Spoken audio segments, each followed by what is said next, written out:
Everybody. So thank you all for joining us. We're going to go ahead and get started. I hope everybody is doing well on this Thursday and that this week has been good for everybody.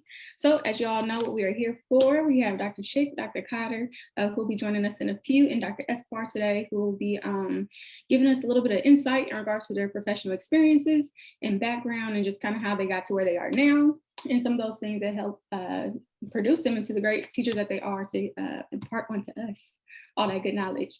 So today we'll have Sylvia who will be leading the conversation. So I'd like to introduce you all to her. She is one half of our Director of Operations. She and Alexa are our tag team duo, and they definitely hold it down for us as an organization. So Sylvia, go ahead and take it away. Thank you, Elise. I appreciate it.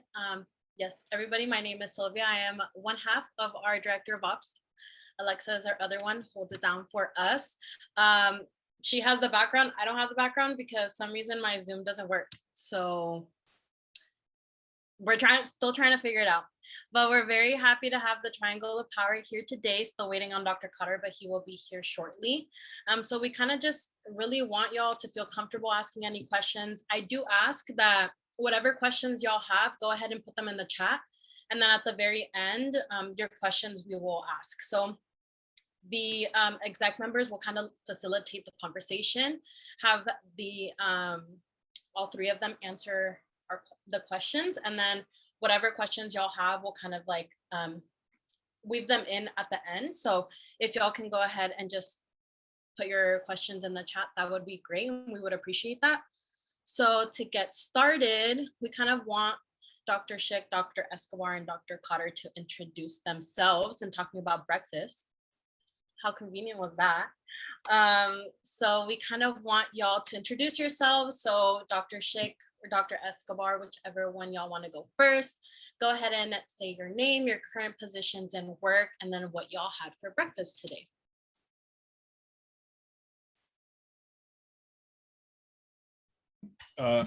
Kurt Anthony Escobar,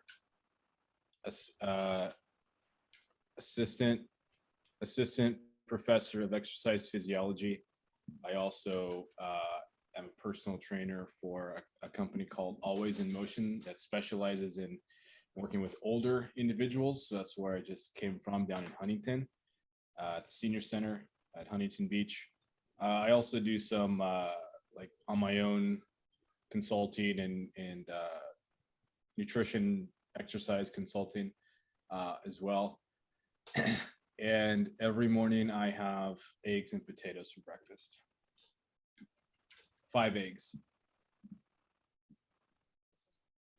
Thank you.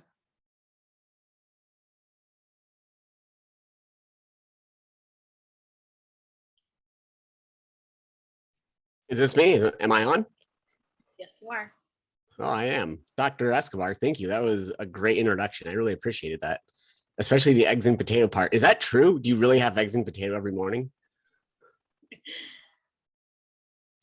Yeah, since like 2013, homie. Is it like, do you have the same thing every single morning, like regardless of the situation? Yes. Oh, wow. Look at you. Yep. I'm Dr. Schick. I'm a professor at Cal State Long Beach. I hope you know that by now. I teach classes in biochemistry and strength and conditioning. I've been here for a minute. I have more gray hair than I've ever had in my life currently right now. And let me tell you, it grows in coarse. Gray hair grows in very coarsely. And so it causes a lot of grooming problems. I have a very naughty puppy behind me. And yes, that's a real sentence. I have a new puppy and she's very naughty. And so if you hear crying or whining or yelping coming through my end, it's not me, it's her. I'm trying to crate train her. And that's why I'm very exhausted looking right now. It's exhausting. I'm happy to be here. Some of you I recognize from class. And others I'm looking forward to getting to know. What'd you eat for breakfast though? Yeah, what you? Oh, the breakfast thing. I'm so tired that all cards on the table. Didn't remember that last part of that question. But I'll tell you what I had. I I had oatmeal, Greek yogurt, chobani. And if you're not eating chobani, I don't want to know you. And then I had a protein shake and coffee. Oh, wait, but I kind of lied because I said that I'd take my advice from Dr. Escobar, and he told me not to eat breakfast this morning. So scratch everything I just said. I didn't have breakfast. So I sent Dr. Schick a YouTube video of a little cartoon skit on breakfast. It's I'm not gonna say check out this channel because some of the stuff is probably not classroom safe, but the guy's name is Ace Vane, and it was a little skit where Superman's trying to make this little kid eat breakfast, and the little kid wasn't having it.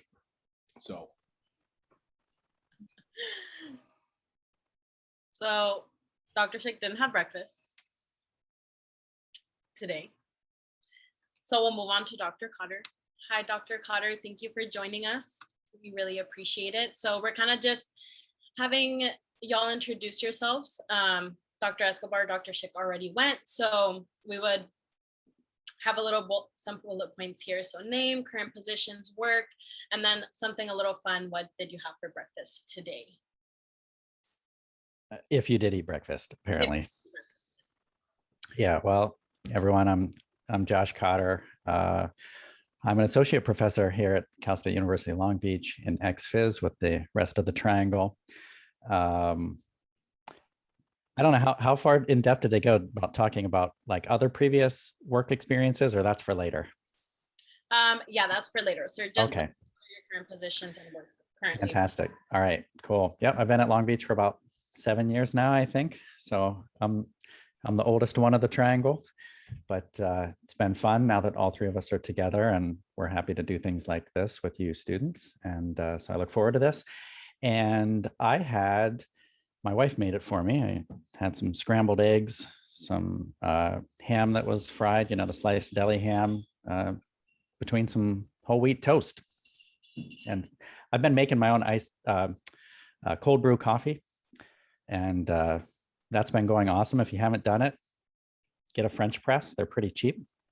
You can get one for like $20. You can get it like a supersized one. I make like a liter of cold brew coffee now. You just grind up your beans, put it in there for about 24 hours, either outside or in the fridge, and you got concentrated cold brew for like 3 days. Or if you're Escobar, maybe like a day. Anyways, good stuff. So look forward to this. Thanks for inviting me. Thank you. Thank you. Thank you all for sharing. Let's see. So we'll go ahead and get started with some questions. So the exec board kind of came up with just some questions that we have. And again, club members, whatever questions that you do have along the way, go ahead and put them in the chat. And then one of our other exec board members is going to be writing them down, and we'll go ahead and ask those at the end. So we have a lot of questions, and I didn't know which one to go first, but I'm just going to start off with one of the questions that we have. So one of the first questions, and this goes for all of y'all.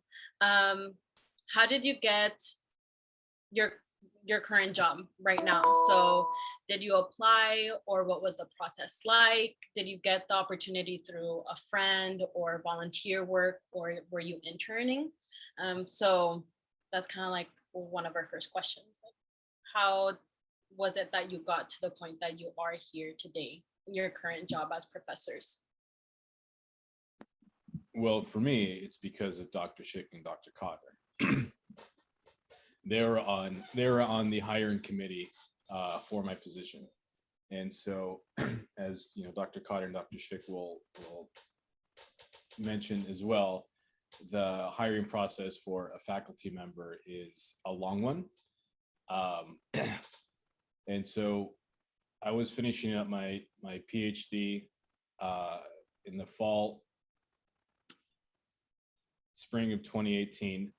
And so you start applying even before that. So I applied, it must have been the fall of 2017, because the position was for fall 2018, right? Sending applications everywhere. I saw Cal State Long Beach come up. I had a couple friends, a good friend that came down to Long Beach for her master's. So every time I'd come back to California from New Mexico, I'd come down to 2nd Street and go to Panama Joe's and Shannon's and all of that. And so when I saw this, the job, I was like, oh man, I love Long Beach. So applied, got a call back for a phone interview, interviewed with Dr. Cotter, Dr. Schick, and also Dr. Alan Carr, who also went to UNM as well. They liked me enough to bring me on for a on-campus interview. So came to Long Beach, and in the process of both the phone interview and also in-campus interview, got to know Dr. Schick and Dr. Cotter, and what they had envisioned and what they had started building in the program in the PEX lab was really up the alley of the work that I was doing and the areas that I was really interested in. So coming out here, seeing them, getting to know them, and then seeing the PEX lab, it was like, I mean, this is a spot. So that would have been, when did I come out? November, December of 2017, something like that. Yeah, winter. I think it was in the early spring. Early spring, because we're so slow with our hiring process. I think it was like February of 18. Yeah, and then I don't know. I think you let me know in April. Is it April? Yeah, that probably sounds right. Yeah, because again, we're so slow. Yeah, so got the word and finished my PhD, finished dissertation, and started apartment hunting, and here I am. So thankfully to Dr. Cotter and Dr. Schick. And I mean, I couldn't ask for better coworkers, to be honest with you, better colleagues. So when, fitting with your faculty and your coworkers and your lab mates is a big important thing. So it's good. Hey, Sylvia, Alexa, am I allowed to add something to what Dr. Escobar said? I have a couple of distinct memories from his interview. Is that okay if I? Yes, go ahead. So the first thing I remember was when I picked up Dr. Escobar from the airport in John Wayne Airport, and he was waiting outside, and he had the most beautiful flowing beard, and he was dressed impeccably. He was dressed better on that day than I could ever hope to dress throughout my entire life. And that impressed me. That left the mark. And then the other thing, and I also told this to Dr. Cotter too, was that we took him to In-N-Out for toward the end of that interview. It's like a long 2-day interview, and toward the end of the second day, I took him to In-N-Out. It was like the last thing we were gonna do, and because he's from here, so he knows In-N-Out super well. But it had been a long time since he had it. He ordered you ordered, like 2 double doubles, right? If I remember correctly, or is it 3? 2 3x3s? 4 a 4x4, 2 4x4s? 4x4. No, just one. Oh, I thought it was 2. It might have been 2. Yeah, I don't know. Anyways, the order comes to the table for both of our orders come to the table. I get up, I turn my back on this guy for I swear 5 seconds just to get some ketchup. And when I came back to the table, his burger was gone. It was gone. He smashed that thing faster than I'd ever seen anybody eat anything. And that impressed me. I just wanted to add that because that was like 2 of my biggest takeaways were that first impression, man. It goes far.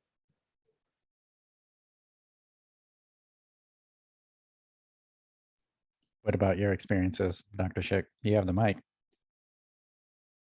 Oh, so for me, in 2015, fall of 2015, I applied for the job at Long Beach. I was at Oregon. I was currently at Oregon and not happy. I wanted to get out, and so I applied to Cal State Long Beach. I saw the ad pop up on my filter.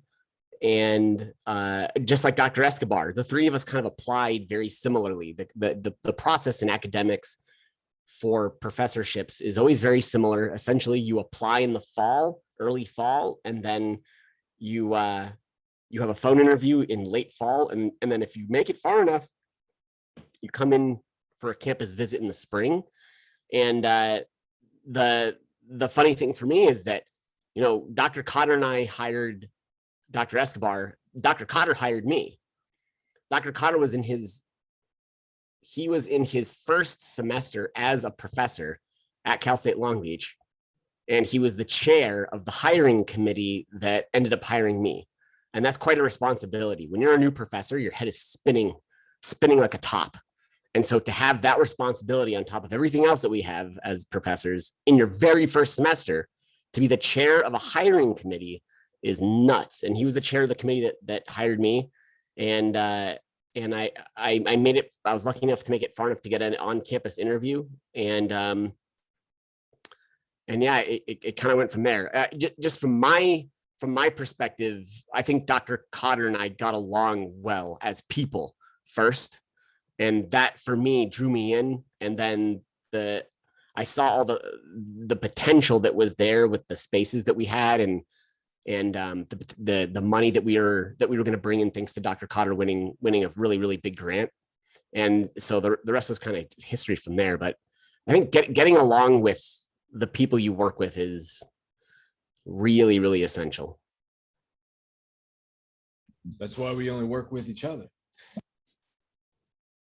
That's fair.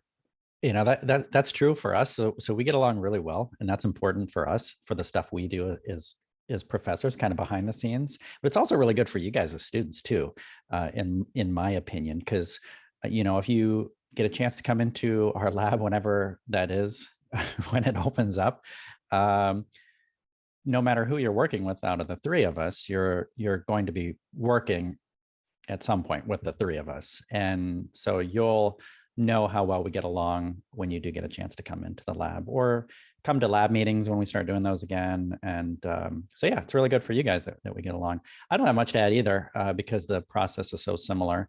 But I do want to say, to give you some context, if you do want to go down this route, is that the amount of applicants, I don't know how many applicants there were for me since I was part of that pool, but for these two guys, I don't remember exactly, but it was between like 35 and 55 applicants submitted applications for the job that they now have, which is one position, just to give you an idea of what that competition is like. And that's probably true for most open professor positions, probably ranging anywhere from maybe at the low end, maybe 10, 15, all the way up to maybe 70s and 80s at some, you know, really high up competitive universities. So it's a hard career to get in, and we all feel very fortunate that we're here and we're able to work with you students. I will answer one question that's related to this, since I don't have much else to say since it's so similar, but how many rejections have you guys received? Ron, you asked this, to become college professor. So I was starting to look when I did look right after my graduate school, which was 2009 when I got my PhD. And they all kept saying the same thing: not enough teaching experience, not enough publications, you know, the whole 9 yards. So I got a postdoc at UC Irvine, which brought me out to California. And that's where I was starting to get my research experience. And then I taught part-time at Cal Poly Pomona too while I was doing that. I really was supposed to focus mostly on research, but I missed teaching. So, and it was helpful to have that experience. And then before my postdoc ended, my mentor said, I want you to start looking for positions. And so I did. First year, I don't think I got any phone interviews. Second year, I got a lot of phone interviews. I don't think I got any in-person interviews. Third year, I got a ton of phone interviews. I got a ton of in-person interviews. And I think I had 6 or 7 offers to take the position that third year. So it took me a long road to get this particular position. I did turn down a couple other Cal States. So in case you're wondering, you know, you chose Cal State Long Beach. I did too, amongst others. But it was a long road for me. Not sure if you guys want to chime in too, but I thought I would answer that since it was applicable.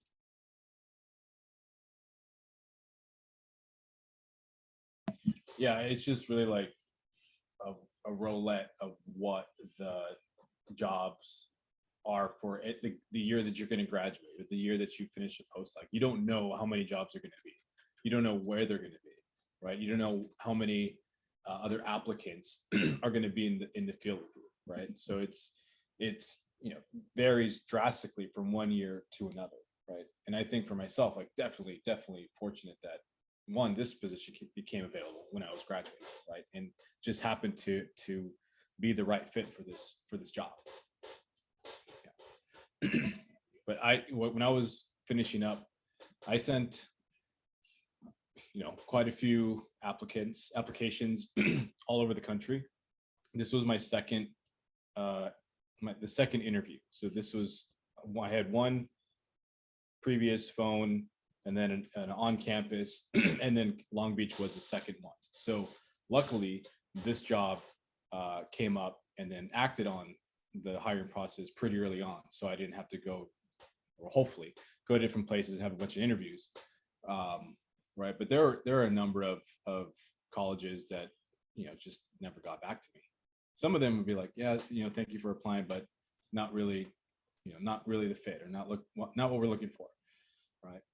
But yeah, so lucked out, like, again, completely random, right? Just the timing and the lineup and all of those things just lined up well for me. So Sort of similar to what Dr. Cotter said, I had basically nothing but rejections my first year of applying to jobs. And I applied to, I don't even remember how many. It was too long ago, but I'm going to say maybe 30 different positions, 30 different schools. And one of the most embarrassing rejections of all was that first year that I sent out applications. One of the applications that I sent in was for a professorship that was open at my alma mater, Cal State Fullerton. I did my master's at Cal State Fullerton, and they had a professor of exercise physiology position that was open, and it was in the very lab that I graduated from. And my mentors were going to conduct the phone interview, and they basically just threw this phone interview to me as a bone, just because it was like, hey, here's Evan, like, we know him super well. He's a good guy. Let's give him a phone interview. Let's throw him a bone. We don't want to make him feel super rejected. So we got his application. Let's give him a phone interview at least. That was the worst performance of my life, bar none. I embarrassed the hell out of myself on that phone interview. And I'm sure I embarrassed them, which was really demoralizing for many reasons. It'd be akin to one of you guys who is one of our close students applying for a job in our lab after having known us for years, and then come to a phone interview and you lay an egg right on the phone, or maybe take a shit on the phone. That was akin to what I did, and I was super embarrassed for like a really long time. That was super hard for me to get over. Basically, the phone interview process traumatized me from that one phone interview, and I didn't know what to do with myself after that. So rejection is just a part of the game. You got to find a way of dusting yourself off and throwing yourself back down and getting beat up again. It's really just the name of the game. That's a very good point to make there. I think rejection is something that you kind of have to take as a learning process as well.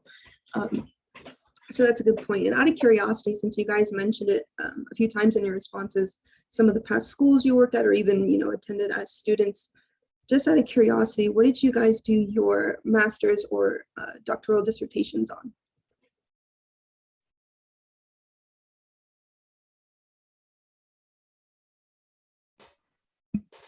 All right. I did my dissertation on autophagy in skeletal muscle and white blood cells in interval training, high intensity interval training, and continuous training. And I tried to do some cell culture experiments as well, but couldn't get that experiment to come out. And for my master's thesis, I did CrossFit performance and carbohydrate intake, because that was when CrossFit was coming into prominence. My master's was in sports psychology and exercise behavior. So at that time, I was also a gymnastics coach. I was trying to look at the physical and behavior determinants of elite pre-adolescent gymnasts. That was the ages I was working with. And that didn't get published because it was a huge recruitment nightmare. I was able to recruit from the gym I coached at, but the other gyms were like, I don't know, they thought I was trying to prove that their coaches were bad or something like that. I don't know. It was stupid. But so that one didn't get published. And then for my PhD, both at Ohio State, I moved on to exercise physiology and biomechanics, and we had a brand new sports biomechanics lab there. So, I really wanted to do something with all the great equipment they had. So I looked at knee joint kinetics in response to differing squat depths and loads, because at the time, I love resistance training, and some people were like, ass to grass for your squats. Other people were like, don't go down past parallel, and a whole bunch of other different opinions. And I was like, I want some data I didn't care. I was an ass to grass squatter and still am, but I wanted some data to just help with decision making regarding that. So I did that, and several follow-up studies some students did for me as well, looking at the female side of things. With that, I looked at the male side. So yep, that's what I did.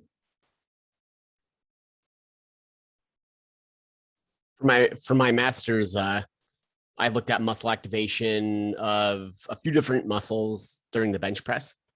And I compared muscle activation of those primary movers between a free weight bench press and a Smith machine bench press.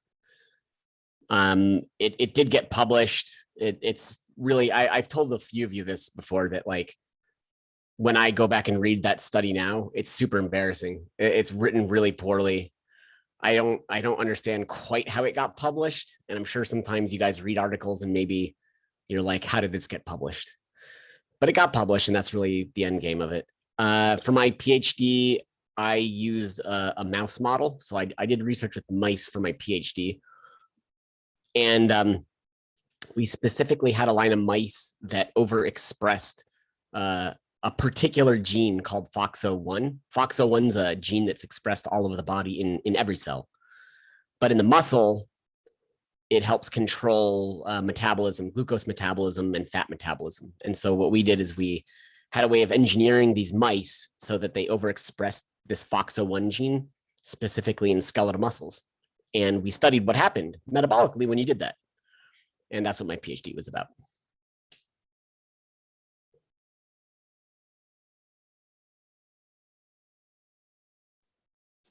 Wow, that's great. Thank you, professors, for sharing.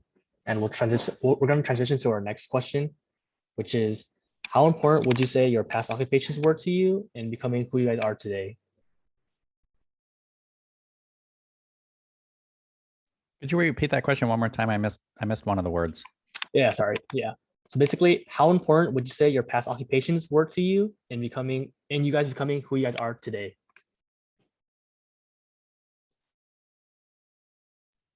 I mean, I don't have any past occupations. I went straight through for my education. So I did, right after high school, bachelor's, master's, PhD, postdoc, professorship. Now, with that being said, though, I worked ever since I was 16-year-old. And that's true till today. And some of the jobs that I had, I coached gymnastics. That was one thing. I felt like I learned a lot about how to interact with people, parents and kids, so there was a lot of useful activities that, in addition to, learning how to coach that particular sport and everything that goes with that. I was a personal trainer for a long time. I started out at California Fitness while I was in Ohio. So isn't that kind of like foreshadowed where I was going, I suppose. You learn a lot of the communication skills with that. So I keep talking a lot about communication because I think that is a very important part in allowing you to succeed in the future, is being able to communicate with people. I had to sell my own sessions to people. I had to get them to sign up to train with me, which I didn't really like, but it did teach me important skills. And then actually personal training was really rewarding because you get to do a lot of practicing what you preach, or at least what you're hearing at that time as a student. And that was very beneficial as well. They weren't jobs necessarily. We had a lot of opportunities at Ohio State. Like one that was really beneficial for me was we worked with the Columbus Blue Jackets. We did their performance testing yearly. Since I was kind of a computer guy, I did a lot of their data analytics of all the data that we collected for that. And that gave me some actual paid opportunities later working with them, working with some of their data. So all of those side jobs for me, I think really played a very important part in allowing me to get to where I'm at today.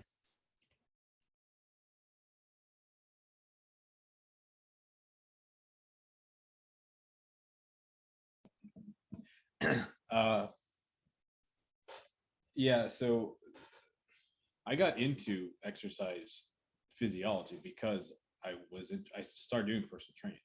Like I didn't know what I wanted to do. Right. So, and like those of you that had me in class, I give you a little background on myself. Like I went to junior college. I went for a few too many years because I just didn't go to class and study or show up for exams and things like that, and had a 1.6 GPA at one time that almost got dismissed. Right. But I didn't really know what I wanted to do. I played sports like basketball, like the Lopez twins. I took one of them out. He tried to dunk on me. So I was, in sports, athletics, and then got into working out. So I was like lifting and hitting the gym after basketball was done. And then it's like, oh, let me do personal training. So I just got some, random letter acronym certification, and, got into exercise science that way.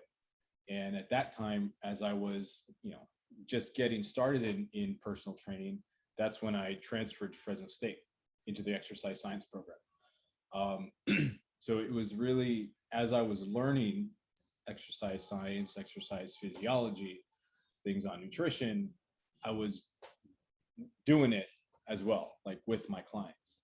And, for those of you that have had me, like I always emphasize like the practical applications of whatever we're talking about, right? I'll like give examples and stuff like that. So from that standpoint, it's been really, really important, because if you're talking about lactate metabolism or glycolysis or like mTOR and anabolism and all of those things, right? It's like, okay, that's cool. We need to know those things, but it's like, where does it matter? Like, where does this go into application? Like, when does this come up when you're working with someone, right? So it always informed my learning of the physiology and the learning of like all the literature and all the science. And it kept an applied aspect of like, okay, how can I use this? How can I apply this, right? So I've always had that applied aspect to anything that I was learning and, trying to get more involved in from the research standpoint. And then also, as well, as I talked about in like 465 and 565, which is an EKG class, I worked as a physiological testing technician for my universities, but also a private company as well. And so most of my EKG testing experience came from those positions. And so, if I'm talking about EKG tests, like when to stop a test or blood pressure, like that is where my background experience comes from, is like being out and doing it, right? And I've, talked about this with some people. Dr. Schick, Dr. Cotter, and I have obviously spent some time in school and have numerous degrees and whatever, but I am always floored, right? At every level, bachelor's, master's, and even PhD, right? I am floored that individuals that have bachelor's, master's, PhD in exercise science and kinesiology and exercise physiology or biomechanics, when it comes to the applied aspect and working with people or doing it for themselves, like they're trash. They're trash, right? Some of them, not everyone, right? Obviously not everyone, but there are a lot of examples that they have the credentials, right? They have the degrees, they have the schooling, they have the education, they can recite the enzymes of the Krebs cycle, right? But in terms of like applying that and using that, especially if that's their job, if they're a trainer or a coach or something like that, because that's your job, right? But there are, I'm never cease to be surprised that individuals have the academics, like in the field, practicing, just there's a disconnect, right? There's a disconnect. And that's the reason why I like emphasize the applied stuff in class, is because like, fine, yes, let's learn stuff in textbook, right? But why is it important, right? Because as I say in a class, like our field is applied. We work with people. They come to you to change something about them, right? So that ultimately is the ultimate goal in terms of like learning these stuff to put into practice for that reason. So it's informed me a lot. Dr. Escobar, why don't you tell us how you really feel? Well, Dr. Schick. I'm scared. Honest Injun, I'm scared. That was really good. I'll add a couple things onto that. I didn't really get any type of idea about what I wanted to do for a career until my senior year in undergrad, where I worked at a physical therapy clinic as an aide. And I thought that I wanted to be a physical therapist, like many of you, I'm sure. And so I read a lot of physical therapy journal articles. And I noticed that a lot of the authors of these research articles had the letters CSCS at the end of their name. And I was like, that must be a really good credential to have, or degree. I didn't even know what it was. Is it a credential? Is it a license? Is it a degree? I just thought those letters, they must be official. If all these people doing all this great physical therapy research have this CSCS thing at the end of their PhD, right? PhD CSCS. And so that caused me as like a 21, 22-year-old to research what the CSCS was, Certified Strength and Conditioning Specialist. And I ended up studying for it and took the test. I kind of bankrolled that to become a personal trainer. So I used the CSCS at the very end of my undergrad experience to start doing personal training. And I kind of, to Dr. Escobar's point, I started trying to use some of the things that I was learning in class. And I quickly learned that it's hard. It's hard. I sucked. And it was interesting because I think that my first foray into personal training led me to programming what I did for everybody. So it was like you came to Evan, the personal trainer, and you did my workout, which is about the stupidest thing you can possibly do, but it's all I knew. And even though I had CSCS at the end of my name now. So to Dr. Escobar's point, I passed this test, and it's not an easy test, and you have to know your science, and you have to know the practical part on paper, at least, in order to pass that test. But then when I used this certification as a personal trainer with no real world experience, except for training myself, I sucked. I didn't know what to do. I also didn't know how to talk to people. So, to Dr. Cotter's point, he talked about communication, learning how to talk to people. That was a super big part of becoming a good strength and conditioning practitioner, was actually learning to talk to people, because you learn about what their background is so that you can program for them better. You can conduct a needs analysis on somebody just by talking to them for a few minutes. And I didn't know that when I first started personal training. I just gave them, skull crushers and skull crushers and like bench presses. That was like my go-to. Sadly, it's true. And then I eventually got wise in grad school at Fullerton. I participated in a research study in exercise physiology, and I was a subject in that study, and I loved it. I loved the material. I loved the fact that you could do this as an exercise physiologist. And so I sort of pursued the exercise physiology side of things after having been a personal trainer and understanding that I knew nothing. I really knew nothing. So in a sense, I'll take this question as like, what did you learn from your previous occupations that set you on the course for where you are? Well, I learned that I knew nothing from my previous occupations, and it pissed me off and it embarrassed me. So that can be a big motivator. Also, I also worked at if anybody else is wondering, I also worked at the public library. And so I know how to check out books to people. So if you ever need me to check books out to people, I can do that too. Can I add one thing? So to Dr. Schick's point on like not knowing what the CSCS was, like I didn't know anything about academia or like higher education. So during my master's degree, we had this little assignment where we had to go interview faculty. So I come up with like questions and learn about them, their research or whatever. And so I looked up my professors, and they would all say like some, PhD, PhD, PhD. But one of the professors had listed Doctor of Philosophy. And to me, I thought that was something different than PhD.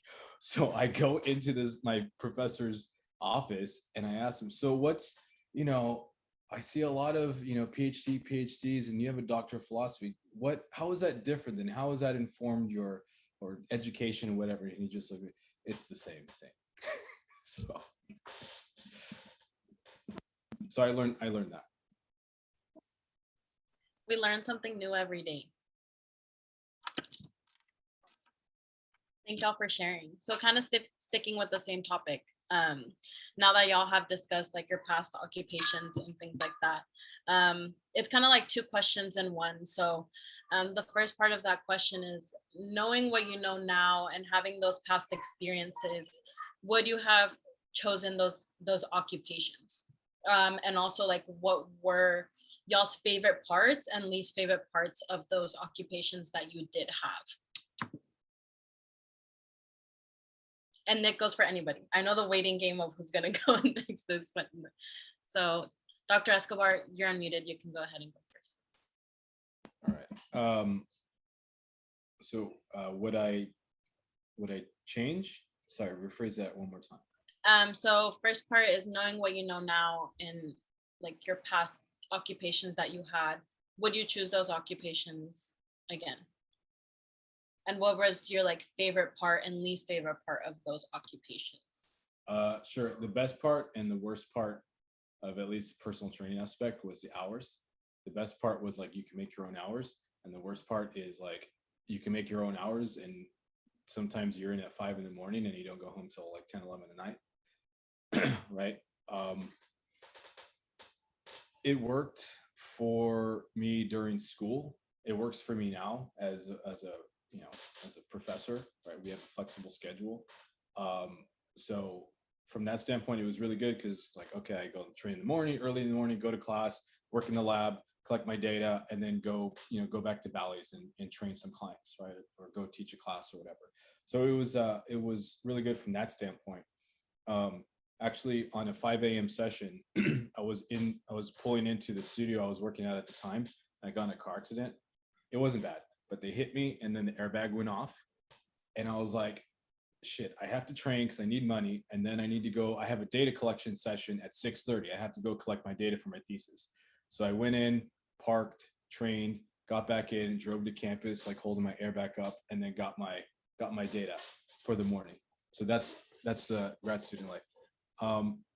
The thing that I probably don't like the most is probably the sales aspect of personal training, or especially if you're working at like a corporate gym. Like I worked at Bally's for a couple of years and some other corporate gyms, and like they don't care. Like they don't care what you do with them. They don't care if you're good. They don't care if you know anything. They care if you're bringing in revenue, right? And so it's a challenge. Well, I mean, yeah, it's a challenge because you can sell more stuff if you over promise, right? Or if you say certain things, right? And I've seen a lot of, there's good people that work at those places, and then there's questionable people that work at those places. And yeah, a lot of people will just say anything and maybe compromise their integrity and like do some shady stuff just to get the paycheck and bring the money in and things like that. But I feel confident that I didn't cross that line. I did well. Like it was good money for the time invested. But I don't think I compromised my integrity too much, but definitely the sales aspect is not my favorite. Walking the floor for like, $7 an hour, like shaking hands and kissing babies and like bothering people while they're on the treadmill, like, oh, here comes the guy again trying to sell me training, right? That's one of those things that wasn't planned about. I completely agree with that. There's a lot of flashbacks of doing exactly what you just said there. Yeah, the sales part. And something to consider too, since we're talking about personal training and whether you guys want to do that as a side job, the flexibility is super nice. That's why it was nice doing it concurrently with something like school. So that's definitely a plus. But when I was working for like California Fitness, I don't remember the numbers. This was a long time ago. But if someone was paying like 60, 70 bucks an hour for personal training through California Fitness, I was getting like 15 bucks, maybe at the time it was more like 10 bucks. That's my son back. He's down here. That's right. And So that was horrible. I actually transitioned out of working for a company. Well, so California Fitness, I had to sell, just like Dr. Escobar was saying. And then I went to a place where the owners or the administrators sold everything. People came in just for one-on-one personal training in these private rooms.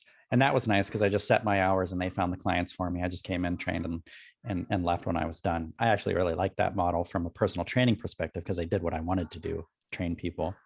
And then eventually I kept thinking, I was like, why? I'm still not making a majority of the money that people are paying, even though I'm doing all the work practically.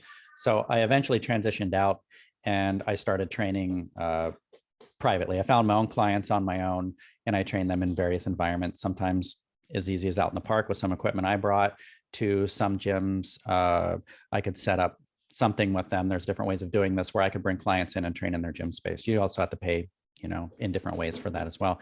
But I was making a lot more money that way than I was working underneath a personal training company. So just some food for thought. If it's a little bit more work though, you have to find where your clients are, but you have much more freedom to charge what you want, to if you feel like you're giving a really great product, then you can charge more for that, and you can actually take the credit for that by pocketing the money in your own pocket, which is something I think should be more common practice at personal training facilities. I actually forget what the original question was. So it was, let me find it real quick. So What did you have for breakfast? yes. We already went over that, Dr. Escobar. Don't you start with me. Knowing what you know now from your past occupations, would you choose those occupations again? And what were your least and favorite parts of those occupations that you did have? Yeah, I think I would still do everything the same. It got me to where I wanted to be ultimately. It was a long meandering path and had a lot of weird stuff happen, but ultimately it got me to where I want to be. We're talking about personal training a lot, so I'll tack on that. It's interesting to me that the three of us followed really similar paths within personal training, especially to what Dr. Cotter just was talking about. So similarly to him, I started off in a big box gym, and it was where was it? It was Bally's. I think it was there was this gym called Bally's. It doesn't exist anymore. But I started there. It's akin to LA Fitness. And then you had to sell. I hated the selling part, just like these two guys already talked about. I hated the sharking. I hated the politicking. I hated the really invasive things that other trainers would ask potential clients, such as, how much are you spending on coffee this week? Well, that could be a personal training session. That was so weird to me and invasive and gross. And so I left that fairly quickly for a gym where, very similar to what Dr. Cotter was saying, it had a model of, well, we have a marketing team, we have a sales team, they sell, you train. So they gave me clients and all I had to worry about was the training. And I liked that much, much more. But I didn't get to keep all the money. And so ultimately I went on to, I don't super recommend doing this, but what the hell, I did it. I went on to Craigslist and I drove to Aliso Viejo one day and picked up a bunch of free weight equipment from some dude in his apartment. And I put it in the back of my car. It was like an Olympic bar. It was 245s, 235s, 225s, 210s, and like 4 5s, and a couple like lightweight dumbbells. I was able to fit all of it into my Honda Civic, which I still have to this day. Keep your cars, everybody. It's a depreciating asset. Keep your cars. Anyways, I put it into my Honda Civic and I started training clients that I had been training. I would be like, hey, I'm not going to be training here anymore, but if you go to the park with me, and this was in Fullerton, if you go to the park with me, let's train at the park. I'll bring my car around, I'll dump the weights out, and we'll have a workout at the park. And I did that, and I loved that. I loved that so much. It was exhausting as hell. driving around town, just like Dr. Cotter was saying, like driving around town, finding people, working out wherever you possibly could find an outdoor space. But I was in control of it and I got to keep all the money. It was really, really rewarding. And I felt like a little entrepreneur. So yeah, so Man, how much were you spending on gas with all that weight in your trunk? That's way more than I know had. Gee. Luckily, I have a Honda Civic, and back then it was new, so it got great MPG. But still, yeah, it was like, whatever that is, like 250, I don't know, pounds of weight. But it weighed down my car, and yeah, I was spending a lot. What if the question is, Evan, did you even come out net positive on your income? Dude, I don't know. I was like 23. I didn't know math. It was very possible that I was losing money, but it was fun. Your Honda Civic, look, it has some bags, just slammed.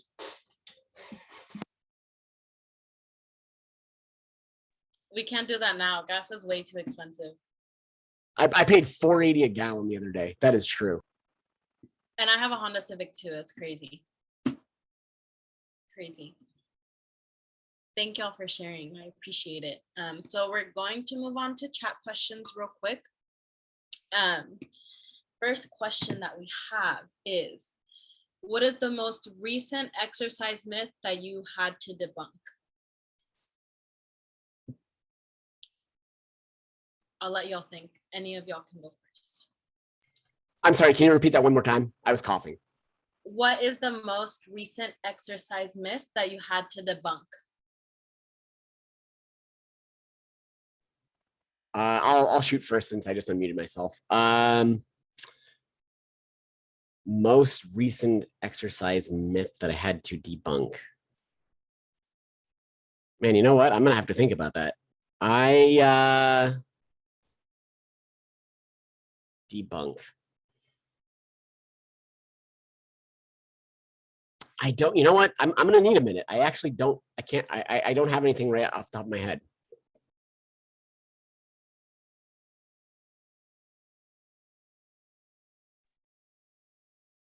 I mean, it's not, I don't have, I'm really isolated. I don't really talk to people much anymore, but as many of you guys, but I was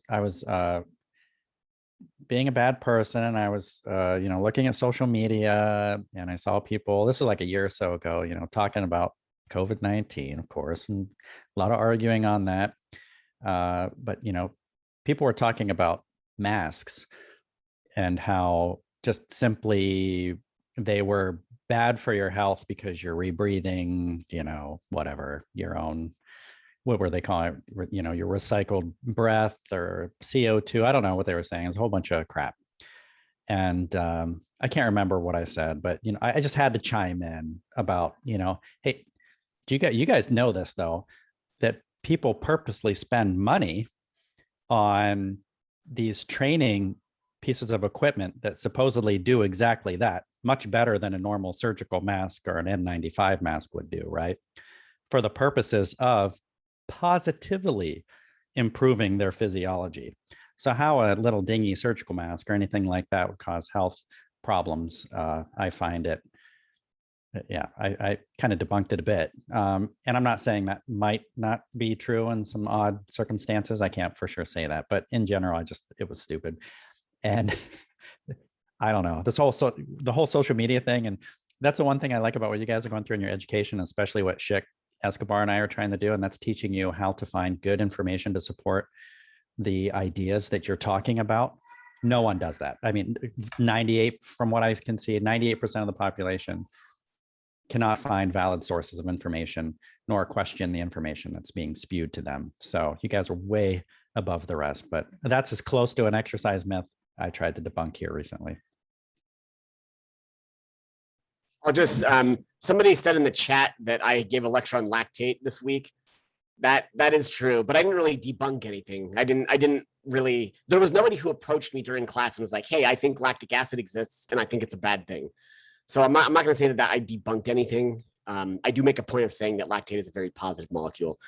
I'm just gonna add on to Dr. Cotter's thing. So I'm gonna cheat just a little bit. Yeah, the masks during exercise. Well, I do it well, Dr. Cotter. I cheat so well. the masks during exercise is just such a silly thing. And we've had students who actually want to study the effect of restrictive breathing devices on VO2. A couple of years ago, we had a student who he ended up not being able to follow through on it, but it was a good idea that he had. People do it because there are supposed benefits of it. So is it bad? It better not be, because when I go to the gym, I'm wearing one. I don't go to the gym anymore. But when I was wearing a mask as I'm exercising. Didn't cause me any problems. I go to 24-hour fitness, and so I've befriended a couple people there, but I was talking to someone that, carbs and insulin cause fat, and you should cut carbs and not eat carbs if you want to lose fat. So I educated him on that it's not the carbohydrate intake, it's not insulin, it's just caloric balance. Right? So you can eat carbs, in case you didn't know. Yes. We love carbs. So, Dr. V, I just saw that you popped in. So, I'm going to have you introduce yourself, because the diamond is back. And so we are going to have you introduce yourself. So please give your name, your current positions and work, and then what you had for breakfast this morning, if you had breakfast. Depends on what time you classify breakfast at. My name is Kevin Valenzuela. I am an assistant professor here at Long Beach as well. So many of you have already had me, or if you haven't, you will have me at some point. Breakfast. I was up for 6 hours before I ate. Does that count? Okay, I didn't have breakfast. Well, what was your first meal? Carrots, oatmeal, strawberries, and a peanut butter sandwich. A little bit of everything. I don't diet. Thank you. Well, welcome, Dr. V. We're glad to see you and that you could stop by. So another chat question that we have here is, and this goes for all of y'all, what advice would you give to someone who is looking into getting a master's or a PhD?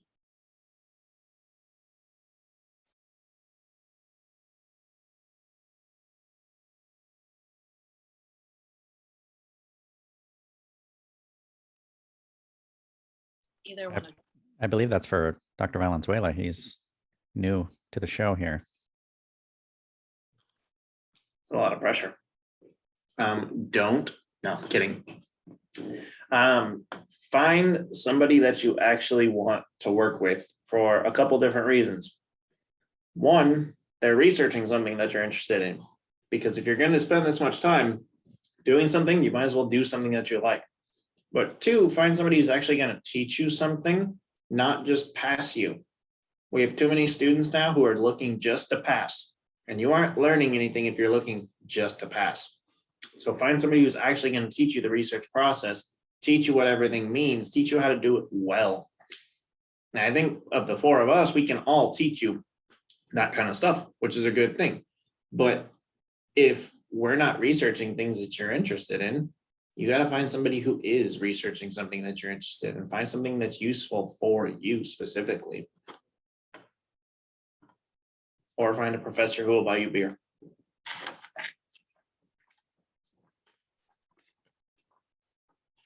Dr. Escobar will buy you Little Caesars. You gotta get your own, because the whole one's mine. I would say, yeah, I would agree with Dr. Valenzuela, and then also, I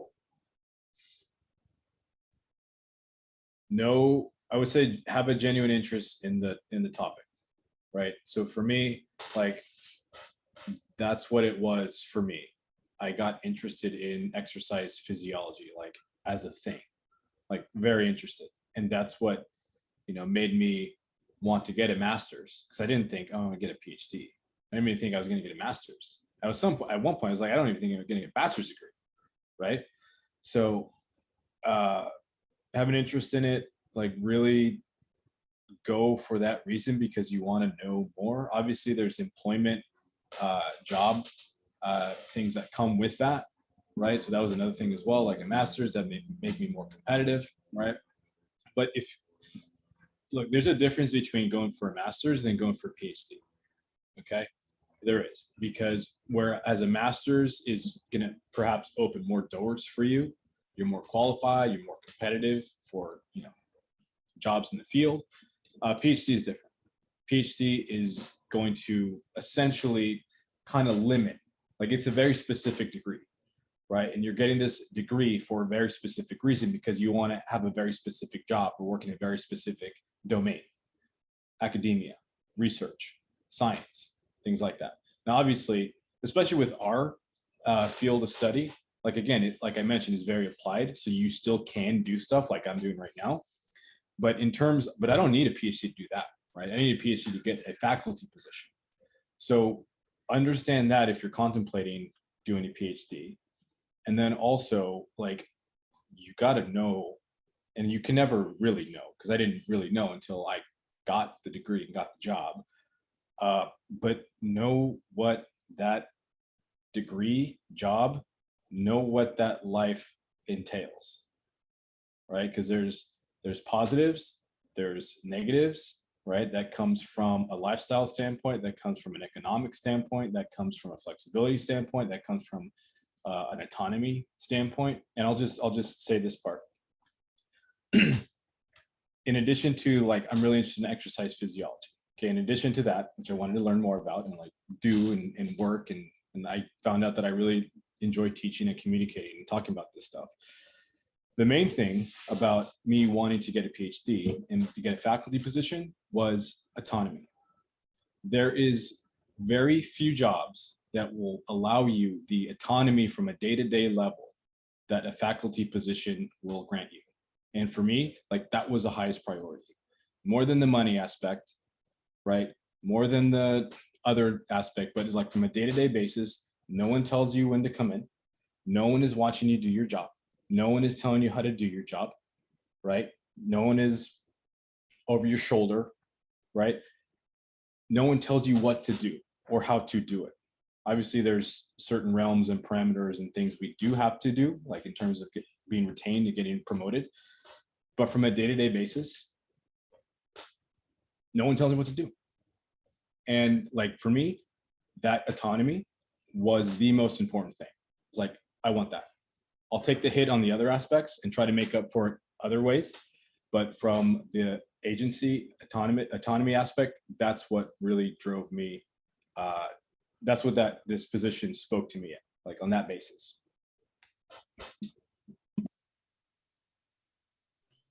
I mean, I think these two guys kind of said whatever I was going to say, to be honest. I'll just add on that be sure that you have to do, if you're going to do a PhD, be sure that you have to do it. So before you go into PhD, do some thinking about what you want to do after your PhD. What do you want that PhD for? Is your future career something that absolutely requires a PhD or not? It's a big commitment. PhD is a really, really big commitment. It was a hard time in my life. It was a hard 4 years. I only did it because I knew that I absolutely had to have it to be a professor. For master's students, frankly, I would say a similar thing. Make sure you absolutely have to have a master's, because for many jobs, you don't actually have to have a master's. So definitely know that you have to do it. And then additionally, for all grad students, yeah, understand how to work independently, understand how to respond positively to constructive criticism. Totally agree with what was said so far. And I'll just add the additional tip to follow along with their advice is, I feel like a lot of students are constantly making decisions about what's next. What are you doing after your undergraduate degree? I guess a master's degree. They kind of make decisions like that. Whereas it's really much more beneficial to, and I know this is difficult, but it's to think far into the future. What is it that you really want to do?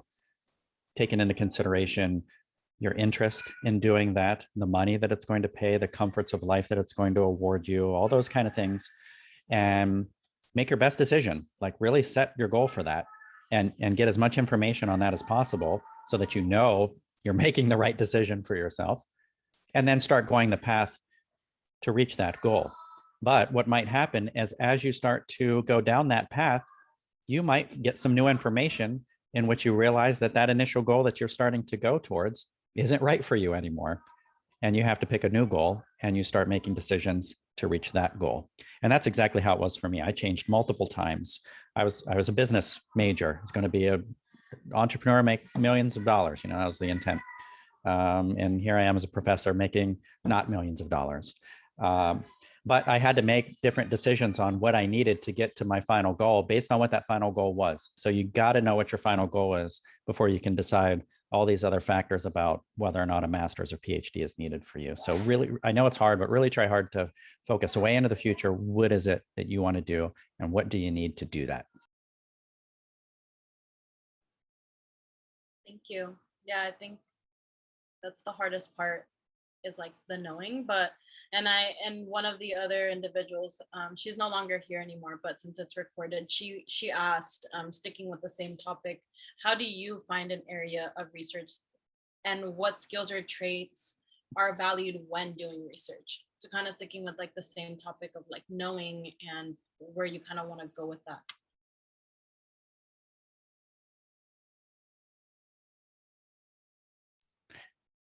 Since I just finished up, I'll keep going.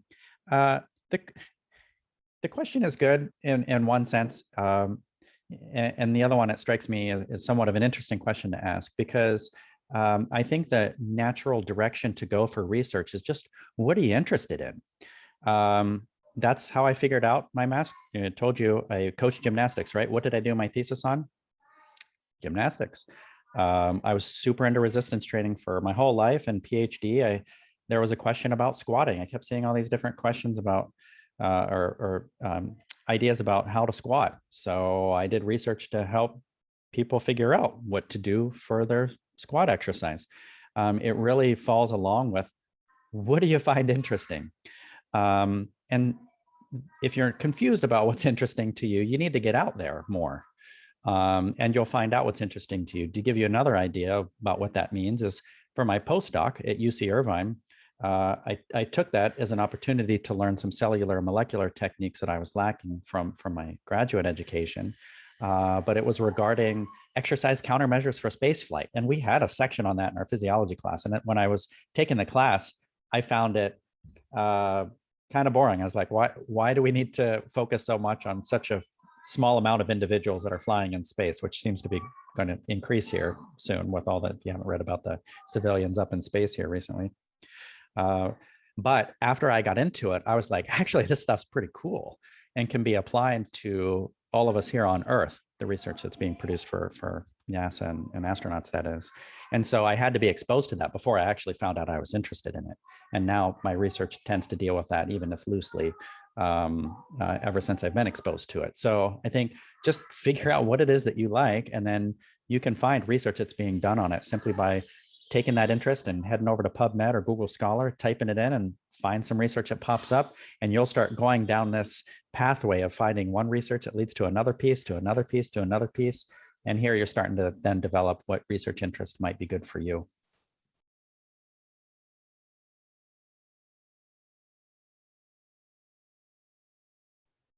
I think that for me, it really mirrors a lot of what Dr. Cotter just said. It's about finding what you're interested in. So for me, in my master's degree, I did a study based on a question that I had going into my master's. I already had this research question in mind before I started my master's. And it was about something that I was always curious about in my own workouts. And it might sound simple and maybe a little bit silly and somewhat narcissistic, but that was what it was. I had a question about something in my own workouts.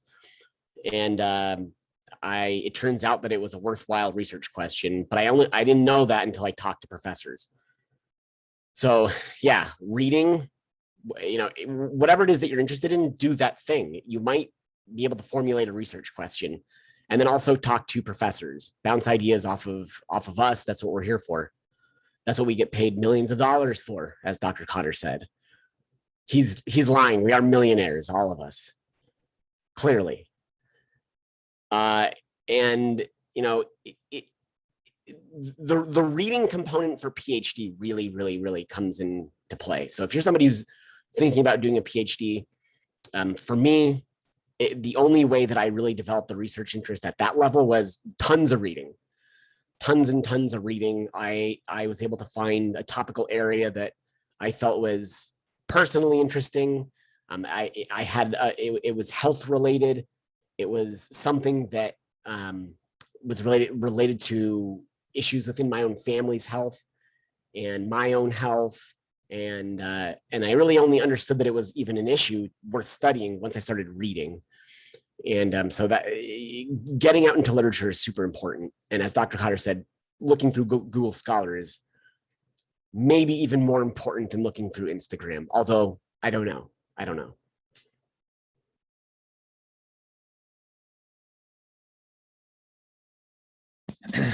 In 405, we start our classes by looking at Instagram and TikTok. We have students submit fitness related TikToks and Instagram, and I debunk them with facts. I destroy them with facts and knowledge. What is it? Facts and logic. Yes. Yeah, just if you're interested in something, just pursue that interest. And then,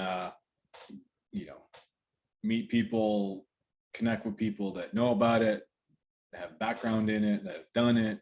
And then if you're trying to, actually collect data and do research, go work with people that do that thing, right? Like for a PhD, that's a big component of that. And that's why I went to UNM. I ended up doing something else, but initially I went to go study the thing that I was interested in, which is exercise nutrition, right? Yeah, just find the area and pursue it. You can also seek out people who can teach you techniques to learn the kinds of things that you want to do. Because for some of us, the stuff that we want to study, some other people don't study. Like the skydiving research that I do, nobody studies that stuff. So I learned modalities to study it and figured out ways to kind of roundabout apply it to what I want to actually do. So part of that education that you should go out and get is who's going to set you up for the future. It doesn't always have to be the exact topic that you want to do. If it is, great. But who's also going to teach you the things that you need to be successful in the future? What skills are you actually going to acquire? And remember that again, it's not just passing, it's actually learning shit. Because if you don't learn anything, you're completely wasting your time. And that's, I think, part of the problem that we're seeing with a lot of students right now is there's complaints about, oh, I had to read a chapter that was 30 pages. Well, all you've been hearing about for the last couple of minutes is you got to go read shit. So if you're not willing to put in the legwork, you're never going to succeed in this field. Because I would say that roughly half of our time is reading. Would you guys agree? All the professors in here would probably agree that at least half of our time is reading something. So prepare for the work, but find out what's going to set you up for the future, as Dr. Cotter was saying, with the long-term stuff.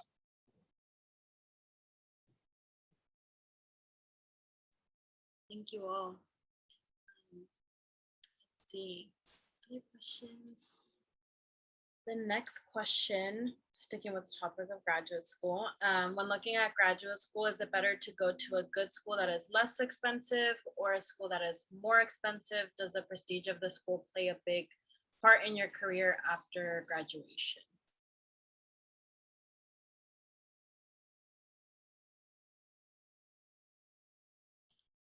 Well, speaking as somebody who went to a school in the armpit of the state of Ohio, I would say that the name on the pennant doesn't matter at all. It really matters who you work with and what you do and how productive you are. So you should breathe a sigh of relief that you too can go to the University of Toledo, Ohio, get yourself a PhD and make it. It depends on the reason the school's prestigious. It could be a great football school and they could suck at everything else, but they are really well known because they have an awesome football program. That's great. Your education might blow though. So it again goes back to kind of the who are you going to be working with? What lab are you going to be in? What kind of research are they doing? Are they being productive? Are they big in the field? Don't look at the school's name. Look at the person's name. Look at the people that you're going to be studying with and whether or not they're actually good at what they do. I don't give a shit if they have a good football team. That's great. Maybe I get to go to a football game on Saturday, but if my education sucks, then you're putting yourself in a hole. Unless you want to be in, the hole in the armpit of America of Toledo. What Dr. Valenzuela apparently does not know is that there are schools with excellent researchers and excellent football teams. We won't get into this season right now, but the Ohio State University is a Who did perfect they lose example. to? And it's too early in the season to discuss, but just want to throw that out there. I was almost going to say Dr. Cotter's not allowed to answer this question because I knew he was going to do that. Until they get boat race in week 1 and go, oh.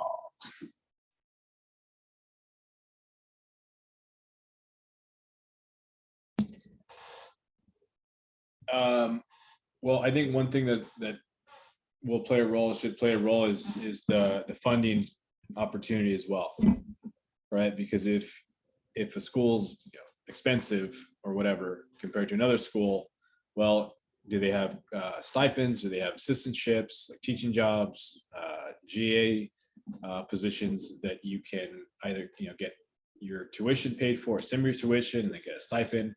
So the funding element is an important thing as well as a grad student, and to help keep the student debt down.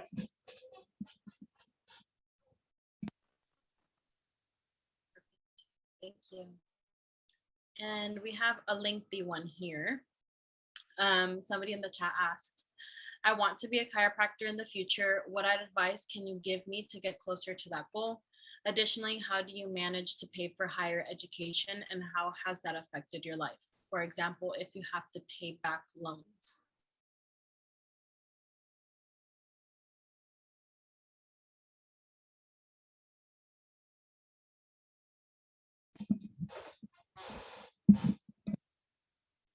I mean, yeah, the chiropractic part, I don't know.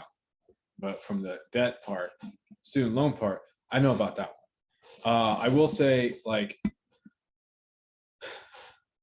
I wasn't the smartest. I wasn't the wisest, right? So I'm paying for that a little bit. My sort of thing was, I'm going to take every and this was just my way of thinking. I'm going to take every opportunity that I possibly can to get the most out of my doc work, get the most out of my PhD, spend the most time reading and working in the lab and doing research and just not thinking about anything else, right? And because of that, like, that was my only focus. And so I, a little bit flippantly, just took out more loans that I probably needed. I'll say that. Because I was like, I'm doing this because this is going to help me prepare. This is helping me to get a good job. This has helped me ultimately succeed. Right now, did it? I mean, I'm here now, right? And this is where I ended up. Could I have done it without taking as much out as I did during my 4 years? Probably, but I don't know. So it's one of those things, like, I'll say definitely that I was not as wise with those things, and ultimately, like, paying for it now. Well, not right now because they keep deferring it, right? I know there's also talk of getting rid of student debt, but I highly doubt that that's going to happen. But it sounds good on the campaign trail. What else was I going to say about that? I think that was it. Yeah, it's real though. So that's something to really consider and think about. I didn't think about it as much as I should have. Yeah, so I hope people read what Dr. Cotter wrote in the chat box.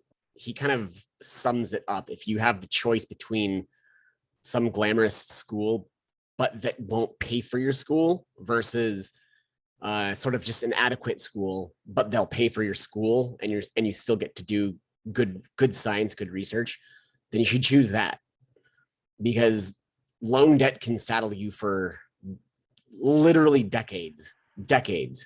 I have a friend who's a professor at Florida Atlantic University, which is not a slouch of a school. He is currently paying $1,000 a month, $1,000 a month to pay back his loans that he took out when he was in PhD. And he openly admits now that he didn't need to take out those loans. So this is kind of on to what Dr. Escobar said, that like, and I was lucky to have done this, but you know, for PhD, you hopefully will get paid. Most PhDs within kinesiology, and frankly, most PhDs will pay you. They'll pay you a stipend, they'll comp your tuition, and they'll pay you in the form of an assistantship. Usually you'll teach a lab or a few labs, a few kinesiology labs, physiology labs, what have you, and they'll pay you.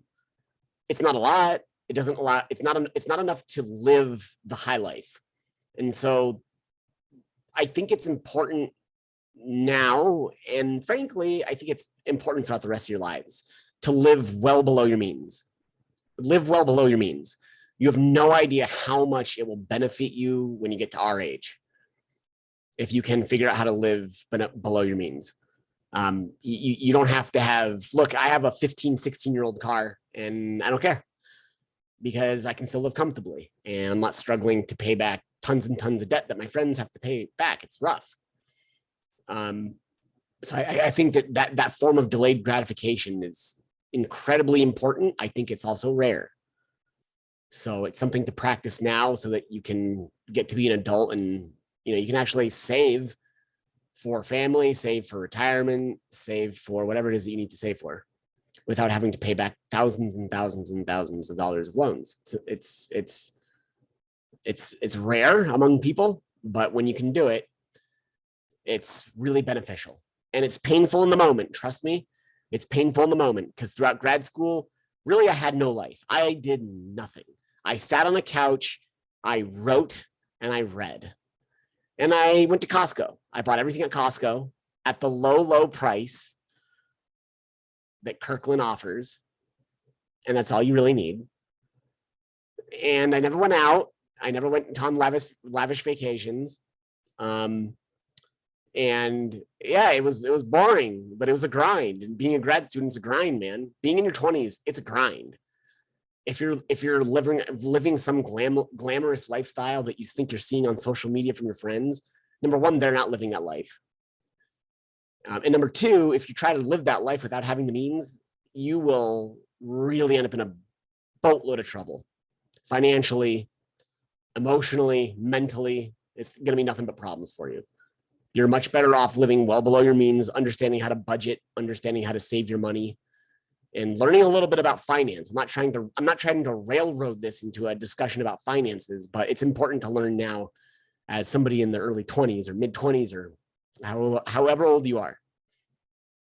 That's stuff that follows you for the rest of your life, is having good financial savvy.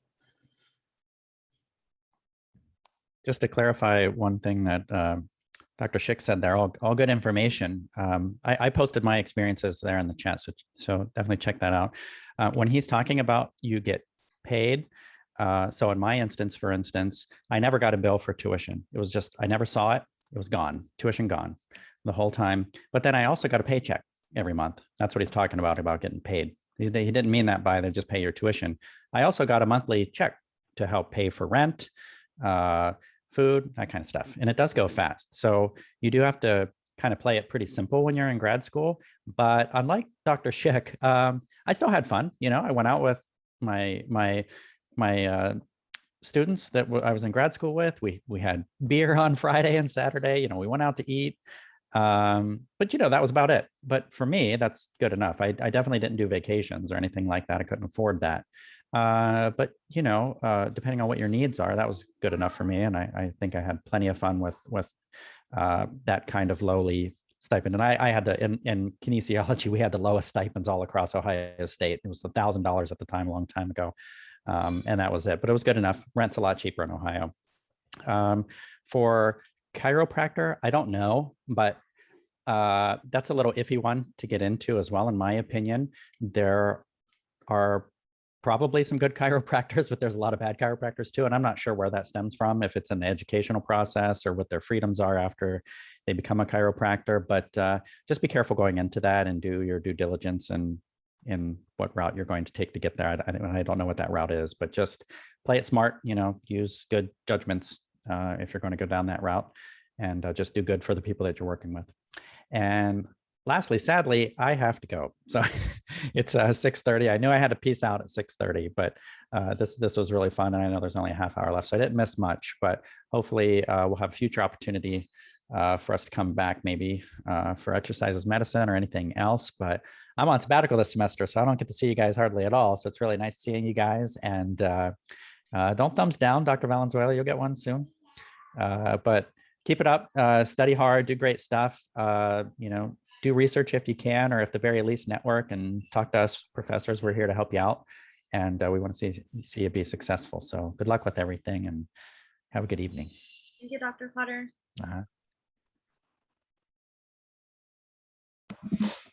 Can I just add one thing to like the loan stuff? So 10, 12 years ago, this thing called the Public Service Loan Forgiveness Program, right?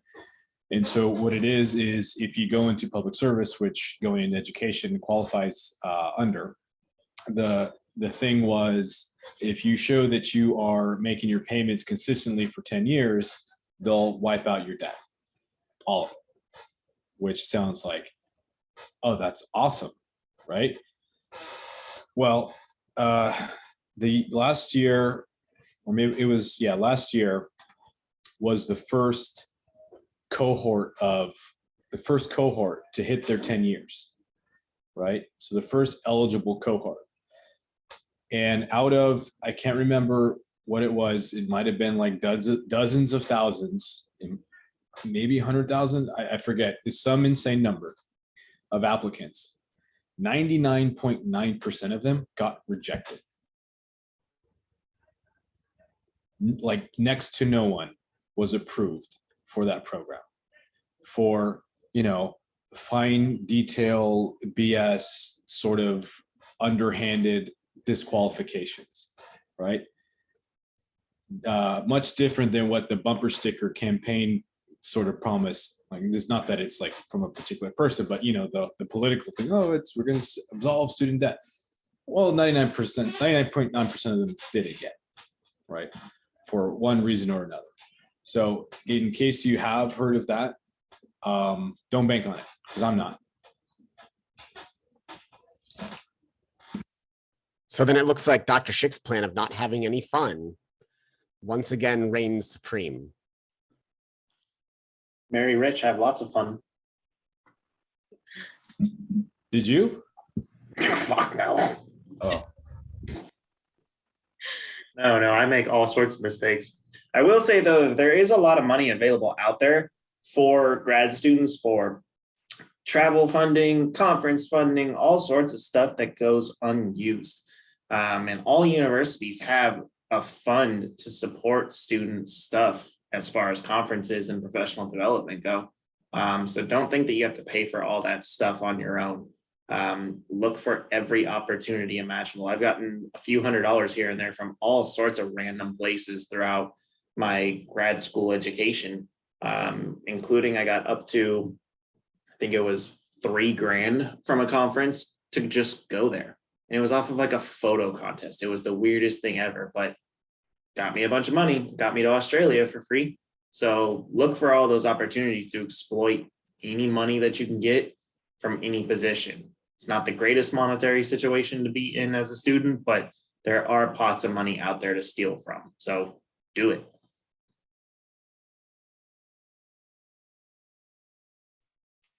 Thanks y'all for all your advice and answering all our questions. So those are all our questions for today. I'm gonna open up the floor to anybody else who has any other questions, or for you three, if you have any other advice or anything else that you want to finish off with. So I'll open up the floor to anybody who wants to speak or ask any questions or say anything.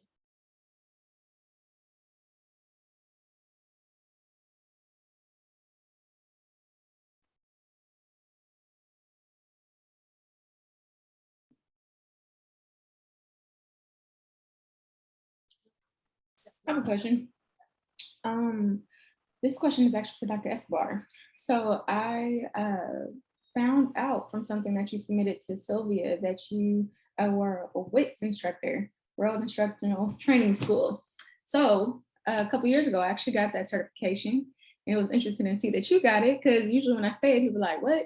You know, which one? They're so used to knowing so many other ones like ACE and so forth. So out of curiosity, how did you get that position to be an instructor for that?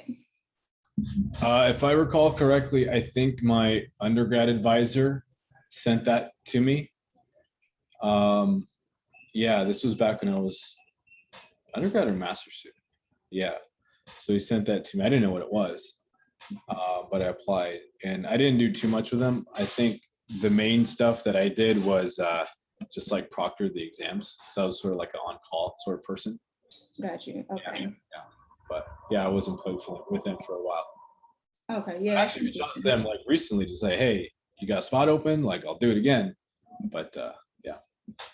Okay. Yeah, that's interesting, because when I went through the program, it was like a 3-4 month thing. It was an instructor, had to show up every Saturday, all day, class in the beginning, and then the second half of the day was internship, which is what kind of drew me to theirs, because it gave me like experience. Because like Dr. Schick was saying earlier, you get this education or you get certain things or certain certificates, and it's just like, I got the book smarts, but I don't have the application, which is something you touched upon as well. So it was kind of interesting. So thank you.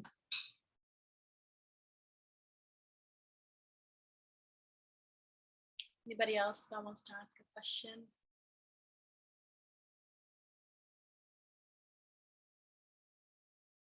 Dr. Schick, I have a question. So you said that when you first applied to the Fullerton job right after you graduated and you got rejected, I know you said this severely impacted you, but just could you elaborate more on like how much it impacted you and how it affected your direction?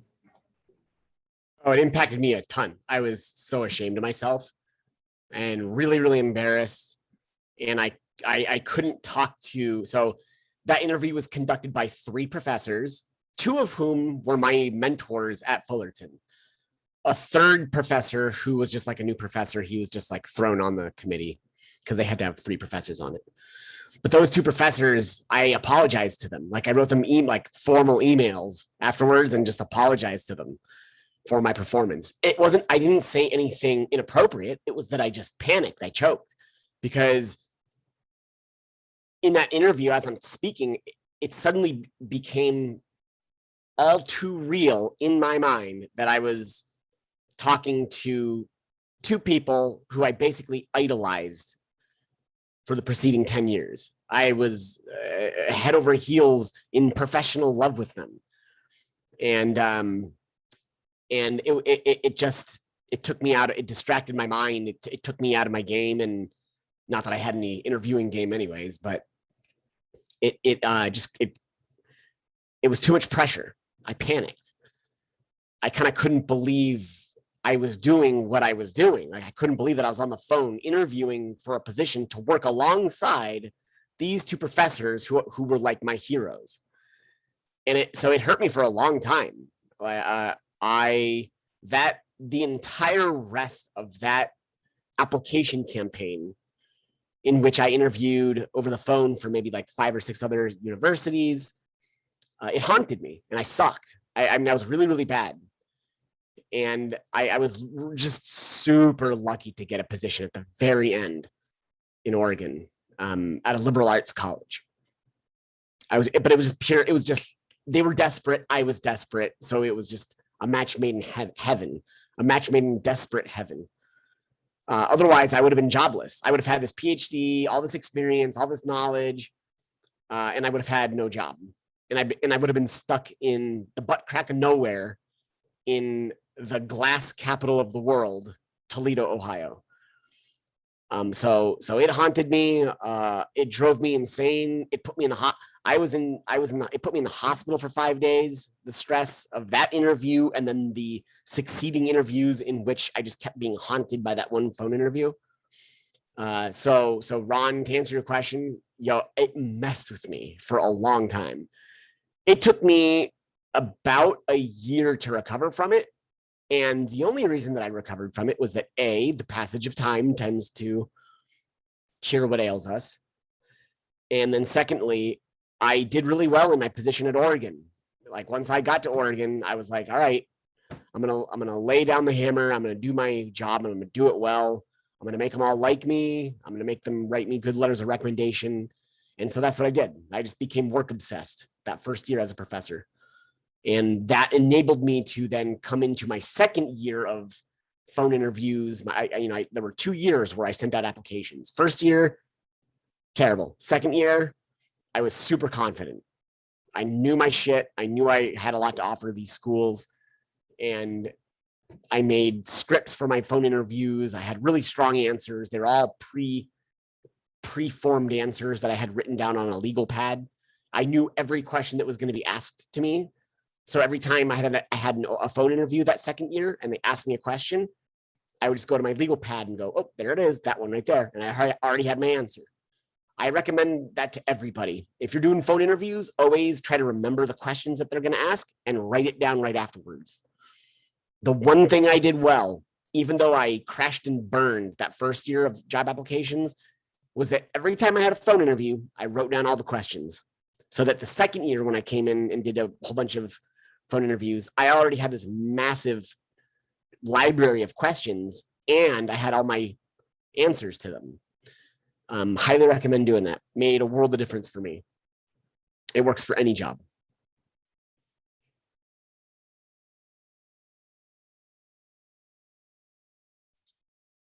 Thank you. So I think we have time for one last question. I have one more question. Can I ask one more question? Is that okay? Okay, so this is kind of like for all the professors, but I was gonna ask you guys, like, what is your favorite type of student to work with? Or what are like attributes that you enjoy most in students that you teach?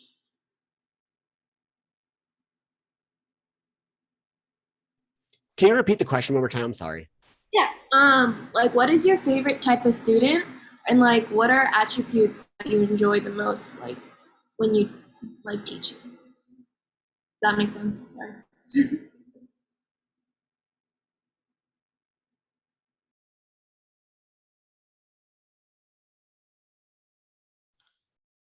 While Dr. Schick's busy writing that down, I'll give it an answer.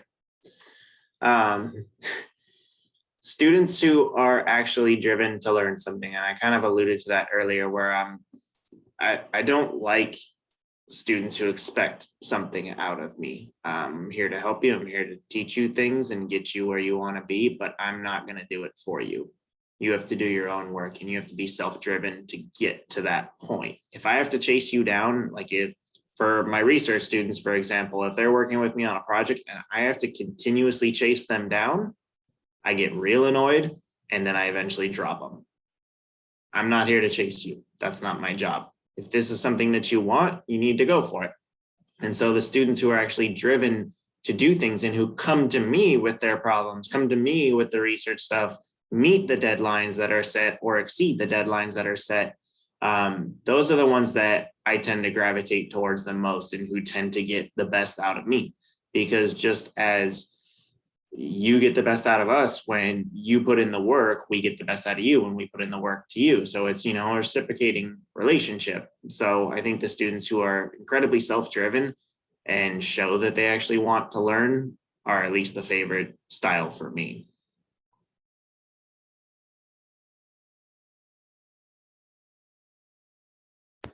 I would agree with a lot of what Dr. Valenzuela said.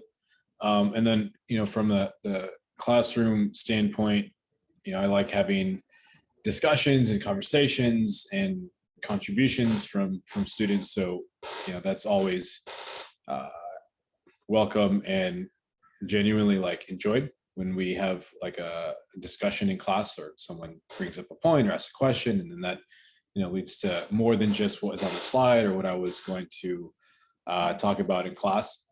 And then from like working with the student standpoint, I've been lucky to have worked with good students and working with a good student right now with Elise. And I think one of the common themes of the good students that I've worked with, particularly like a grad student and working on a project or a thesis, is that they are like independent. Like they're not dependent on me. Like they know what they have to do, or we have a meeting, okay, let's do this, and then it's done, right? Like Alec was good at that. Lauren was good at that. Elise is good on that. Like she will keep me updated on what we're doing and where we're at, because sometimes I'll not remember, right? And even in class, like Elise, you're really good at bringing stuff up in classes, like, oh yeah, I said that, or yeah, we got to do this. Yes, so it's a good dynamic. But yeah, just students that are here's the thing, right? Especially if you're a grad student. So if you go to grad school, keep this in mind. If you're a grad student now, keep this in mind. Like you are going to make this thing your thing, right? If you're doing a thesis or you're doing a comp exam, or you're doing, well, not a project, a thesis or a comp, right? That thing is your thing. You have to do it. You have to make it. Like we're here to help and guide, but that is the product that you are going to create. Like that is your product. And so taking ownership of that is like key and important, because you know, even with undergrad, right? When you finish the program, bachelor's and then master's, if you go to master's, guess what? You're a professional, right? You're now a young professional. You're not a student anymore. And so the idea is, as you go through, you know, these educational programs in school and whatnot, is at the end of it, you are the professional, you are the master, you are the expert, right? And so what's really important is taking ownership of your own like learning and education and the things that you're producing. Like that's huge. That is huge, right? Because again, once you graduate, you're taking that student hat off and like you're the guy or the girl, right? You're the professional. And so just keeping that in mind, like that's the ultimate aim. And that's ultimately where you're going to be, right? Where you're not in this, you know, student, professor, student, faculty, or classroom setting. Like, no, you're the person. So taking ownership of your work and your like education is, you know, that's really cliche, but taking ownership of your shit is important. All of what was said, I 100% agree with. I'll add that, you know, bringing me food doesn't hurt. It never hurts to bring me food, or at least on Zoom, show me your food. So with that, Charisse, what is it? Is that a poke bowl? No, I made like miso salmon with kimchi and rice. Oh my God. That's like restaurant. It's something I'd order at the restaurant. Sorry.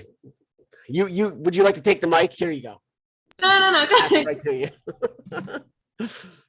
In all seriousness, all of my best students, undergrads and grads, there have been so many of them, but the things they have in common is that they have humility. They aren't self-absorbed. At least they don't show that to me. They hide it, which is good. So they have humility. They have accountability. They know when they've done wrong, and they have no shame about admitting it. They also know when I'm wrong, and they point it out. Because I'm not always right. I mean, I'm almost always right, but so Sylvia, for example, has there ever been a time in our meetings where maybe I get off task, or maybe I forget something, or maybe I show up a little bit late? Yes to all of it. You don't have to say it out loud, all right? No, don't embarrass me. It's yes to all of those things. I get off task, I get distracted, I show up late. I'm juggling a lot of different things. I get 10,000 emails a day. And Dr. Escobar kind of brought that up. It's that we have a lot of things that we're juggling. So students who keep us on task and are proactive and will speak up and won't just accept something going wrong. Speak up when something's wrong. I typically am a solution-based person. I want to fix a thing if it's wrong, and I will admit my own faults for sure. I make fun of people. I make fun of you guys to your faces, but the person I make fun of the most is me for sure. And I think that's important in students. I like students who are who have humility, yet they're proactive. I like when we're all a part of the team and we're all a part of the joke. It kind of brings that sort of close knit feeling that I like, because then I trust you more, and I like to trust my closest students. Yes, that's it.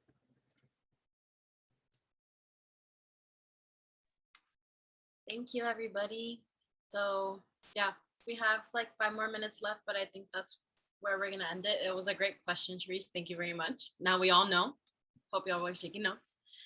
So we appreciate y'all very much, and for everybody that showed up for our Diamond of Power. We appreciate all the advice and answering all of our questions. So we appreciate you taking your time out of your very busy days.